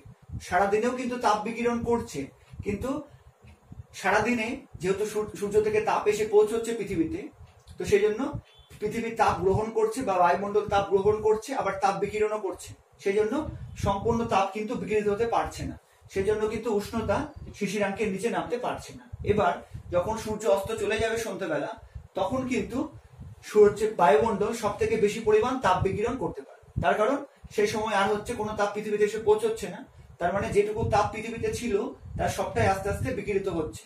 ঠিক আছে, বিভিন্ন বস্তু তাপ শোষণ করছে এবং বাকিটা বিকিরিত হচ্ছে। এবার ভাবো যে এই বিকিরণ করতে করতে সব থেকে কখন বেশি তাপটা বিকিরিত হবে, বা সম্পূর্ণ তাপটা যেটুকু তাপ পৃথিবী বা পৃথিবীর বায়ুমণ্ডল বা আমরা শোষণ করব না বা আমাদের দরকারে লাগবে না, সেই তাপটা সম্পূর্ণ কখন বিকিরিত হয়ে যাবে? তার উত্তর হচ্ছে সন্ধ্যাবেলায় তাপ বিকিরণের হারটা বেশি হতে শুরু করছে। ঠিক আছে, এবং সন্ধ্যাবেলা থেকে যখন আস্তে আস্তে রাত্রের দিকে যাচ্ছে, তখন কি হচ্ছে, বিকিরণের হারটা বাড়ছে। এবার সূর্য উদিত হওয়ার ঠিক আগের অবস্থায়, ঠিক আছে, সূর্য উদিত হওয়ার ঠিক আগের অবস্থায় কি হবে, সব থেকে সম্পূর্ণ তাপটা বিকিরিত হয়ে যাবে। সেই জন্যই কিন্তু সূর্য উদিত হওয়ার আগের অবস্থায় যেহেতু বায়ুমণ্ডলের উষ্ণতা সব থেকে কম হবে, সেই জন্য সকালবেলাতেই কিন্তু বা ভোরবেলাতেই কিন্তু শিশির পড়ে। সন্ধ্যেবেলায় কিন্তু বায়ুমণ্ডলের উষ্ণতা শিশিরাঙ্কের নিচে নামবে না, কারণ সন্ধ্যের পর থেকে কি হচ্ছে, বায়ুমণ্ডলের তাপ বিকিরণ করার হারটা বাড়ছে, কিন্তু সম্পূর্ণ তাপ কিন্তু তখনও বিকিরিত হয়নি, সেই জন্য বায়ুমণ্ডলের উষ্ণতা কিন্তু শিশিরাঙ্কের নিচে তখনও পৌঁছয়নি। এবার কখন পৌঁছবে? তার উত্তর হচ্ছে সন্ধ্যাবেলার পর থেকে তাপ বিকিরণের হার বাড়তে বাড়তে ম্যাক্সিমাম কখন হবে বা সম্পূর্ণ তাপ কখন বিকিরিত হবে, সূর্য উদয় হওয়ার ঠিক আগের মুহূর্তে সম্পূর্ণ তাপটা বিকিরিত হবে, তখন কিন্তু উষ্ণতা সব থেকে কম হবে। তো সেই সময় কিন্তু উষ্ণতা শিশিরাঙ্কের নিচে নামতে পারে একমাত্র। সেই জন্য ভোরবেলা বা সূর্য উদিত হওয়ার আগেই কিন্তু শিশির পড়ে, সন্ধ্যেবেলা বা অন্য কোনো সময় কিন্তু শিশির পড়ে না। ঠিক আছে, আশা করি বুঝতে পেরেছো। এবারে আমরা শিশির পড়ার শর্তগুলো একে একে দেখব। তো প্রধান শর্ত অবশ্যই যে বায়ুর উষ্ণতা শিশিরাঙ্কের নিচে নামতে হবে, নাহলে শিশির পড়বে না। কিন্তু কম্প্যাক্ট ওয়েতে যদি তোমাকে শিশির জমার প্রয়োজনীয় শর্তগুলো বলে তাহলে তুমি আর কি কি বলবে সেটা কিন্তু এবার আমরা দেখে নেব। এবার দেখো শিশির জমার প্রয়োজনীয় শর্ত। তো প্রথম শর্ত অবশ্যই উষ্ণতা শিশিরাঙ্কের নিচে নামতে হবে, তাহলে শিশির পড়বে। কিন্তু এছাড়া কি কি শর্তগুলো আছে দেখো। প্রথমে হচ্ছে মেঘহীন আকাশ। যদি আকাশে মেঘ না থাকে তাহলে কিন্তু ভূপৃষ্ঠ কি করবে, যে তাপ বিকিরণ করবে সেটা তাড়াতাড়ি হচ্ছে আরো বেশি করে তাপ বিকিরণ করতে পারবে এবং ভূপৃষ্ঠ বা বায়ুমণ্ডল তাড়াতাড়ি ঠান্ডা হবে। তাই কিন্তু যদি আকাশে মেঘ না থাকে বা আকাশ যদি মেঘহীন থাকে বা আকাশ যদি পরিষ্কার থাকে তাহলে কিন্তু শিশির জমার সম্ভাবনা বেড়ে যায়। তো ওটাই লিখেছি দেখো, আকাশে মেঘ না থাকলে ভূপৃষ্ঠ তাড়াতাড়ি তাপ বিকিরণ করে ঠান্ডা হয়ে পড়ে এবং বায়ুমণ্ডলেও ঠান্ডা হয়ে যায়। তাই আকাশ মেঘমুক্ত থাকলে বা পরিষ্কার থাকলে শিশির বেশি জমে। ঠিক আছে, এটা কিন্তু শর্ট প্রশ্ন আকারেও দেয়, এমসিকিউ আকারেও দেয়। স্থির বাতাস, দেখো যদি বায়ু চলাচল কম হয় তাহলে কি হবে, বায়ুটা স্থির থাকবে, তাহলে কোনো ঠান্ডা বস্তুর সংস্পর্শে বায়ুটা যে জায়গায় আছে সেই জায়গায় থাকতে পারবে, তার ফলে সেই বাতাসটা তাড়াতাড়ি ঠান্ডা হতে পারবে আর তার ফলে উষ্ণতা শিশিরাঙ্কের নিচে নামতে পারবে আর তার ফলে কি হবে, বেশি পরিমাণ শিশির জমার সম্ভাবনা থেকে যাবে। তো তাই লিখেছি বায়ু চলাচল কম হলে অর্থাৎ বায়ু স্থির থাকলে কি হবে, কোনো ঠান্ডা বস্তুর সংস্পর্শে বায়ু বেশিক্ষণ থাকতে পারবে ও ঠান্ডা হওয়ার সুযোগ পাবে, ফলে বায়ুর উষ্ণতা শিশিরাঙ্কের নিচে নেমে যাওয়ার সম্ভাবনা বৃদ্ধি পাবে আর শিশির আগের তুলনায় ভালো জমতে পারবে। ঠিক আছে, এটাও কিন্তু শর্ট প্রশ্ন আকারেও দেয় যে স্থির বাতাস এবং হচ্ছে যদি বাতাসের গতি বেশি থাকলে না কম থাকলে শিশির বেশি জমবে, তো অবশ্যই স্থির বাতাস থাকলে শিশির বেশি জমবে। তারপরে বায়ুতে উপস্থিত জলীয় বাষ্পের মাত্রা, এটা বুঝতেই পারছো, যদি বায়ুতে প্রথম থেকে বেশি পরিমাণ জলীয় বাষ্প থাকে তাহলে কি হবে, খুব তাড়াতাড়ি হচ্ছে সামান্য উষ্ণতা কমলে কি হবে, সেই পরিমাণ জলীয় বাষ্প দ্বারা বাতাসটা সম্পৃক্ত হয়ে যাবে, তার ফলে কি হবে, শিশির তাড়াতাড়ি জমার সুযোগ একটা তৈরি হবে। তোরাই বলেছি বায়ুমণ্ডলে বেশি পরিমাণ জলীয় বাষ্প থাকলে উষ্ণতা সামান্য কমলে কি হবে, বায়ু জলীয় বাষ্প দ্বারা দ্রুত সম্পৃক্ত হয়ে যাবে আর উষ্ণতা শিশিরাঙ্কের নিচে নেমে যাবে, ফলে শিশির জমার সুযোগ বেড়ে যাবে। 4 নম্বরটা খুব ভালো পয়েন্ট, তাপের ভালো বিকিরক ও কুপরিবাহী বস্তুর সান্নিধ্য। মানে বায়ুটা যে অংশে আছে বা যে জায়গায় আছে সেখানে যদি সেই বস্তুটা যদি তাপের ভালো বিকিরক হয় বা তাপের কুপরিবাহী হয় তাহলে কি হবে, তাহলে সে কিন্তু সেটা তাপ বিকিরণ করে খুব তাড়াতাড়ি ঠান্ডা হয়ে যাবে, তার ফলে ওর সংস্পর্শে যে বায়ুটা আছে সেটাও কিন্তু খুব তাড়াতাড়ি ঠান্ডা হয়ে যাবে আর তার ফলে বায়ুর উষ্ণতা কমে গেলে কি হবে, বায়ুটা জলীয় বাষ্প দ্বারা সম্পৃক্ত হয়ে যাবে, উষ্ণতা শিশিরাঙ্কের নিচে নেমে যাবে এবং এর ফলে শিশির তাড়াতাড়ি জমবে। তো দেখো তাপের ভালো বিকিরক ও তাপের কুপরিবাহী বস্তুর উপর শিশির তাড়াতাড়ি জমে, কারণ বস্তুটি তাপের ভালো বিকিরক হওয়ায় দ্রুত ঠান্ডা হয়। তাপের বিকিরক মানে কি, যেটা বেশি পরিমাণ তাপকে বের করে দিবে তার নিজের কাছ থেকে, বা তাপ বেশি পরিমাণ শোষণ করবে না, বেশিটাই হচ্ছে বের করে দেবে, তার ফলে কি হবে, তাপের কুপরিবাহী হয় বস্তুটি ভূপৃষ্ঠ থেকে তাপ বিশেষ গ্রহণ করতে পারে না। ঠিক আছে, বস্তুটা একেবারে হচ্ছে তাপের বিকিরক, মানে বস্তুটা তাপ নিজের হচ্ছে দেহ থেকে বের করে দিচ্ছে, আবার কুপরিবাহী মানে তাপ শোষণও করছে না, তার ফলে কি হবে, বস্তুটা বেশিক্ষণ ধরে ঠান্ডা থাকতে পারবে, তার ফলে ওই বায়ুর সংস্পর্শে যে ওই বস্তুর সংস্পর্শে যে বায়ুটা আছে সেটাও কি হবে, বস্তুটি ভূপৃষ্ঠ থেকে তাপ বিশেষ গ্রহণ করতে পারবে না, তাই বস্তুর সংস্পর্শে বায়ু তাড়াতাড়ি ঠান্ডা হবে, ফলে তাড়াতাড়ি শিশির জমবে। ঠিক আছে, এবার এই 4টা পয়েন্ট হলো। তো এটা কিন্তু অনেক সময় 2 নম্বরের ব্যাখ্যাও দেয় যে কেন তাপের ভালো বিকিরক বা তাপের কুপরিবাহী বস্তুর সংস্পর্শে আসলে তাড়াতাড়ি শিশির জমে। তো এটা কিন্তু 2 নম্বরের মতো করে আমি লিখে দিয়েছি। ঠিক আছে, এবার আরেকটা পয়েন্ট আছে 5 নম্বর। এবার 5 নম্বর পয়েন্টটা দেখো, ভূপৃষ্ঠের কাছে বস্তুর উপস্থিতি। মানে যদি ভূপৃষ্ঠের কাছে কোনো বস্তু থাকে তারপর কিন্তু দেখা গেছে শিশির ভালোভাবে জমতে পারে। তার কারণ কি, তার কারণ হচ্ছে ওই বস্তুর সংস্পর্শে, মানে যে বস্তুটা ভূপৃষ্ঠের কাছে আছে সেই বস্তুর সংস্পর্শে কিন্তু ঠান্ডা ও ভারী বায়ুটা বেশিক্ষণ থাকতে পারে, তার ফলে এই বায়ুস্তরের উষ্ণতা দ্রুত শিশিরাঙ্কের নিচে নেমে আসে ও শিশির জমতে শুরু করে। ঠিক আছে, তো এই 5টা হচ্ছে শিশির জমার প্রয়োজনীয় শর্ত। এটা কিন্তু পরীক্ষাতে 3 নম্বরের বড় প্রশ্ন আকারে আসতে পারে। এছাড়া প্রত্যেকটা পয়েন্ট থেকে কিন্তু ফান্ডামেন্টাল প্রশ্ন বা ব্যাখ্যামূলক প্রশ্ন আসতে পারে। যেমন এই 5 নম্বর যে পয়েন্টটা পড়লাম, এখান থেকে একটা প্রশ্ন আসে যে শুধুমাত্র ঘাসের উপর শিশির পড়ে কেন, কিন্তু গাছের উপর কেন শিশির পড়ে না। মানে হচ্ছে ভূপৃষ্ঠের কাছাকাছি বস্তু মানে হচ্ছে ঘাসের উপর দেখা গেছে বেশি পরিমাণ শিশির পড়ে, কিন্তু কিছুটা উপরে গাছের উপর কিন্তু বেশি পরিমাণ শিশির পড়ে না বা শিশির খুবই কম পড়ে বা পড়েই না। তার কারণও কিন্তু এইটা। ঠিক আছে, এই জন্য এই পয়েন্টটা কিন্তু তোমাকে অবশ্যই জানতে হবে। তো এই হচ্ছে শিশির জমার প্রয়োজনীয় শর্ত। তোমরা এই জিনিসগুলো ভালো করে নোট করে নাও খাতায়। এবার শিশিরের সঙ্গে রিলেটেড আরো কয়েকটা টার্ম আমরা পড়ব। যেমন প্রথমে হচ্ছে কুয়াশা। তো কুয়াশা কি, দেখো যখন বায়ুমণ্ডলের উষ্ণতা খুব কম থাকবে, বিশেষত শীতকালে কি দেখা যায় যে শীতকালে যখন হচ্ছে বায়ুমণ্ডলের বা বায়ুর উষ্ণতা কমতে কমতে শিশিরাঙ্কের নিচে চলে আসবে, তখন কি হবে ওই পরিমাণ বায়ুতে যে পরিমাণ জলীয় বাষ্প আছে তার দ্বারা কি হবে বায়ুটা সম্পৃক্ত হয়ে যাবে। এবার বায়ু সম্পৃক্ত হলে কি হবে, শিশিরের মতো কি হবে, জলীয় বাষ্পগুলো কিন্তু আর বায়ু ধরে রাখতে পারবে না, তখন জলীয় বাষ্পগুলো কি হবে নিচে নামতে থাকবে, তাই তো, অভিকর্ষের প্রভাবে নিচে নামতে থাকবে। এবার সেখানকার বায়ুমণ্ডলে যদি সেখানকার বায়ুমণ্ডলে কি উপস্থিত থাকে, ধূলিকণা বা হচ্ছে কার্বন কণা বা হচ্ছে বিভিন্ন ধাতব কণা ইত্যাদি উপস্থিত থাকে, তাহলে কি হবে ওই যে জলীয় বাষ্পগুলো যাকে আর হচ্ছে বায়ু ধরে রাখতে পারছে না, তারা এই ধূলিকণা, কার্বন কণা বা ধাতব কণা বা বিভিন্ন ধোঁয়ার বিভিন্ন কণা এদের সঙ্গে মিশে কি করবে, এদের সঙ্গে মিশে কি হয় হচ্ছে চারিদিকের বায়ুমণ্ডলে ছড়িয়ে পড়ে। তো এটাকে আমরা বলি হচ্ছে কুয়াশা। ঠিক আছে, তার মানে কুয়াশা কি, যখন বায়ুমণ্ডলের উষ্ণতা শিশিরাঙ্কের নিচে নেমে যাবে সেই সময় বায়ু আর জলীয় বাষ্প ধরে রাখতে পারবে না, তার ফলে সেই অবস্থায় ওই বায়ুতে উপস্থিত ধূলিকণা, কার্বন কণা, ধাতব কণা বা ধোঁয়ার কণাগুলোকে আশ্রয় করে কি হবে জলীয় বাষ্পগুলো ছড়িয়ে পড়বে, এটাকে আমরা বলি হচ্ছে কুয়াশা। ঠিক আছে, এখানে আরেকটা তথ্য বলে রাখি যে মেঘকে কি বলা হয়, ঊর্ধ্বাকাশের কুয়াশা। এটাও অনেক সময় শর্ট প্রশ্ন দেয়, মেঘকে ঊর্ধ্বাকাশের কুয়াশা বলা হয়। ঠিক আছে, কারণ মেঘটাও কিন্তু একই রকম ভাবে সৃষ্টি হয়, উষ্ণতা অনেক কমে গেলে, অনেক উপরে গেলে, যেখানে উষ্ণতা অনেক কম থাকে সেখানে মেঘ সৃষ্টি হয়। তো কুয়াশার সঙ্গে কম্পেয়ার করে মেঘকে বলা হয় ঊর্ধ্বাকাশের কুয়াশা। মানে মেঘ হচ্ছে উপরের আকাশের কুয়াশা, আর আমাদের সাধারণ কুয়াশা হচ্ছে নিম্ন আকাশের বা ভূপৃষ্ঠের কাছাকাছি অঞ্চলের কুয়াশা। আচ্ছা, এবার শীতকালে দেখা গেছে যে সূর্য ওঠার সঙ্গে সঙ্গে কিন্তু কুয়াশা আস্তে আস্তে কেটে যায়, তার কারণ সূর্য ওঠার সঙ্গে সঙ্গে জলীয় বাষ্পগুলো হচ্ছে শোষিত হয়ে যায়। ঠিক আছে, জলীয় বাষ্পগুলো বায়ুমণ্ডল তাপ দ্বারা শোষিত হয়ে যায়, তার ফলে ধূলিকণা, কার্বন কণা বা ধাতব কণাগুলো হচ্ছে জলীয় বাষ্প থেকে আলাদা হয়ে যায়, তখন আমরা বলি যে কুয়াশা আর দেখা যাচ্ছে না।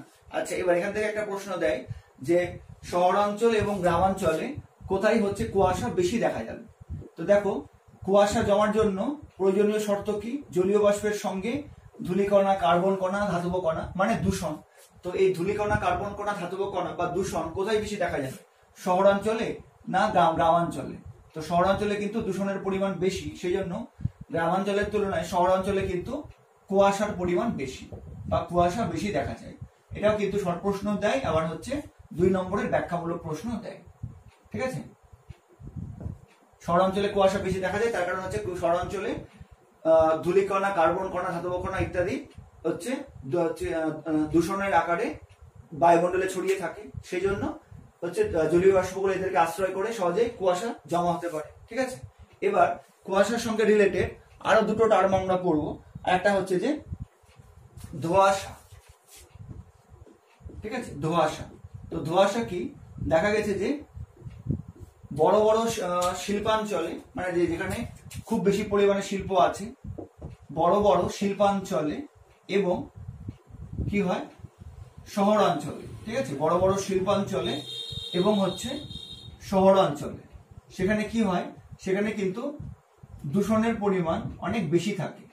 ঠিক আছে, বড় বড় শিল্পাঞ্চল এবং শহরাঞ্চলে কিন্তু দূষণের পরিমাণ অনেক বেশি থাকে, মানে সাধারণের তুলনায় এই সমস্ত জায়গা মানে শিল্পাঞ্চলে এবং শহরাঞ্চলে কিন্তু যেখানে বেশি গাড়ি ঘোড়া চলে বা যেটা হচ্ছে বেশি জনবসতি আছে, সেখানে কিন্তু এই সমস্ত দূষিত কণাগুলো, ধূলিকণা, কার্বন কণা, ধাতব কণা, এই সমস্তগুলোই তো দূষণ। তো এই দূষিত কণাগুলো কিন্তু অনেক বেশি পরিমাণে থাকে। তো সেখানকার ক্ষেত্রে কি দেখা যায় যে হচ্ছে যে সেখানকার বায়ুমণ্ডলে দেখা যায় যে হচ্ছে এই ধোঁয়ার আকারে যে দূষণগুলো ছড়িয়ে থাকে। ঠিক আছে, ধোঁয়ার আকারে যে দূষণগুলো ছড়িয়ে থাকে সেগুলো কিন্তু কুয়াশার সঙ্গে মিশে একটা আবরণ সৃষ্টি করে, সেটাকে আমরা বলি হচ্ছে ধোঁয়াশা। ঠিক আছে, তো ধোঁয়াশা মানে মনে রাখবে ধোঁয়া প্লাস কুয়াশা, মানে বড় বড় শিল্পাঞ্চলে আর শহরাঞ্চলে যেখানে দূষণের পরিমাণ বেশি, সেখানে কিন্তু সেখানকার হচ্ছে বাতাসে কিন্তু এই দূষিত কণাগুলো ধোঁয়ার আকারে ছড়িয়ে থাকে। তো কুয়াশাগুলো তাদের সঙ্গে মিশে কি তৈরি করে, ধোঁয়াশা তৈরি করে।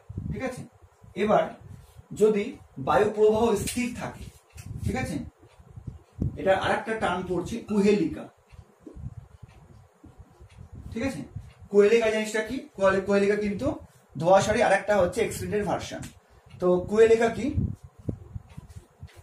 যদি বাতাস স্থির থাকে, মানে ধরো যেখানে ধোঁয়াশা তৈরি হলো শহরাঞ্চল বা হচ্ছে বড় বড় শিল্পাঞ্চলে যেখানে খুব বেশি, সেখানে ধোঁয়াশা তৈরি হলো। এবার বাতাস যদি স্থির থাকে, বাতাস স্থির থাকলে কি হয়? কুয়াশা অত্যন্ত ঘন হয়। বাতাস যদি স্থির থাকে, মানে শহরাঞ্চলে বা শিল্পাঞ্চলে হয়তো যেখানে কুয়াশা তৈরি হলো বা জমলো, সেখানে হয়তো বাতাসটা স্থির আছে, মানে বায়ু প্রবাহ খুব বেশি হচ্ছে না। তখন কি হবে? যদি বাতাস স্থির থাকে তাহলে কি হবে? কুয়াশা অত্যন্ত গাঢ় হয় বা কুয়াশা অত্যন্ত ঘন হয়। ঠিক আছে, এবার এই ঘন কুয়াশাকে, ঘন বা গাঢ় কুয়াশাকে কি বলা হয়? ঘন বা গাঢ় কুয়াশাকে বলা হয় কুহেলিকা। ঠিক আছে, তো তার মানে শিশির হচ্ছে প্রধান জিনিস। শিশিরের সঙ্গে যদি ধূলিকণা কার্বন কণা মেশে তাহলে ওটাকে বলবো কুয়াশা। এবং কুয়াশার ক্ষেত্রে যদি ধোঁয়াটা অনেক বেশি পরিমাণে থাকে বা দূষণটা বেশি পরিমাণে থাকে তাহলে তাকে বলবো ধোঁয়াশা। আর কুয়াশার ক্ষেত্রে সময় যদি বাতাস স্থির থাকে এবং কুয়াশা যদি প্রচন্ড ঘন হয় তাহলে সেই ঘন কুয়াশাকে আমরা বলবো কুহেলিকা। যেমন তোমরা খবরে দেখে থাকবে যে দিল্লিতে প্রচন্ড ঠান্ডা পড়ে এবং দিল্লিতে কিন্তু দূষণের পরিমাণও খুব বেশি। তাই দিল্লিতে কি হয়? কুয়াশা এবং হচ্ছে ধোঁয়া মিলে বা দূষণ মিলে প্রচন্ড গাঢ় একটা অবস্থা, প্রচন্ড ঘন কুয়াশার সৃষ্টি হয়। তো সেটা কিন্তু কুহেলিকা। কুহেলিকা বা ধোঁয়াশা হলে কি হবে? কুহেলিকা বা ধোঁয়াশার হচ্ছে কুহেলিকা সৃষ্টি হলে কি হবে? দৃশ্যমানতা খুবই কমে যাবে। মানে খুব কাছে হয়তো কোনো মানুষ দাঁড়িয়ে আছে, সেটা কিন্তু আমরা দেখতে পারবো না যখন কুহেলিকা সৃষ্টি হবে বা ধোঁয়াশা সৃষ্টি হবে। তখন কিন্তু অ্যাক্সিডেন্ট গুলো বেশি দেখা যায়।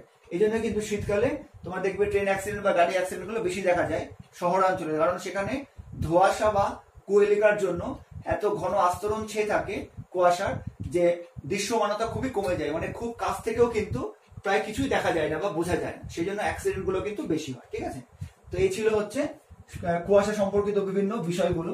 এই টার্মগুলো কিন্তু তোমরা আলাদা আলাদা করে নোট ডাউন করে রাখো। মূলত একই জিনিসই কিন্তু খুব সামান্য সূক্ষ্ম পার্থক্য আছে। ঠিক আছে, তো আজকের ভিডিও যেহেতু অনেকটা লম্বা হয়ে গেছে, আজকের ভিডিও এখানে শেষ করছি। এর পরের ভিডিওতে আমরা আপেক্ষিক আর্দ্রতা সম্বন্ধে জানবো এবং জলের ব্যতিক্রান্ত প্রসারণ সম্বন্ধে জানবো। তাহলে কিন্তু এই চ্যাপ্টার কমপ্লিট হয়ে যাবে। ঠিক আছে।